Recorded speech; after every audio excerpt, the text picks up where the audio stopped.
Hello friends, সবাইকে শুভেচ্ছা, অভিনন্দন, ভালোবাসা। সবাই সুস্থ থাকো, ভালো থাকো, এই কামনা ভগবানের কাছে করি। আমার ইউটিউব চ্যানেল এবং ফেসবুক চ্যানেলের সবাইকে। তোমাদেরকে আমি একটা ঘটনা দেখাচ্ছি, দেখতে পাচ্ছ। আবারও নন্দীগ্রামে খুন করা হয়েছে তৃণমূল কংগ্রেসের কর্মীকে। এইভাবে প্রতিনিয়ত প্রত্যেকটা ভোটেই তো তৃণমূল কংগ্রেসের কর্মীদেরকে খুন করা হচ্ছে। এবং আবারও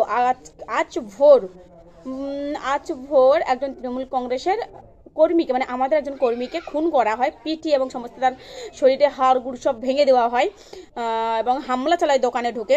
তো তোমরা এই ভিডিওটা দেখতে পাচ্ছ, ভিডিওটা দেখো, তারপরে তোমরা অবভিয়াসলি বুঝতে পারবে যে নন্দীগ্রামে তৃণমূল কংগ্রেসের কর্মীদের উপর কীভাবে চরম নির্মম অত্যাচার করা হচ্ছে তৃণমূল কংগ্রেসের কর্মীদেরকে। এইভাবে এক এক কর্মী আমাদেরকে ছেড়ে চলে যাচ্ছে, দেখতে পাচ্ছ তোমরা।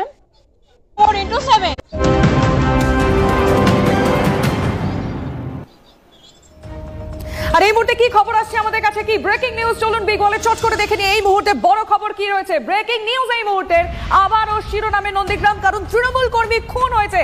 কি হয়েছে, কি ঘটেছে আমরা জানবো। নন্দীগ্রাম থেকে আমাদের রিপোর্টার রয়েছেন এই মুহূর্তে কনিষ্ক। কনিষ্ক, কি হয়েছে? তোমরা ভিডিওতে যে সমস্ত নিউজ চ্যানেলে নন্দীগ্রামের সাতেঙ্গাবাড়ি, নন্দীগ্রাম 2 নম্বর ব্লকের সাতেঙ্গাবাড়ি জিবির বাজার এলাকায় ঘটনা ঘটে। ভোর রাতে বিজেপি আশ্রিত দুষ্কৃতীরা তৃণমূল কংগ্রেস কর্মীর দোকানে রীতিমতো হামলা চালায়, তাকে মারধর করা হয় এবং তার মেরে হাত পা ভেঙে দেওয়া হয়। আমি হাত জোড়ে অনুরোধ করব মাননীয় মুখ্যমন্ত্রীর কাছে, দয়া করে অনুরোধ করছি আমি হাত জোড়ে আপনার কাছে যে এভাবে আপনি নন্দীগ্রামকে ছেড়ে দেবেন না।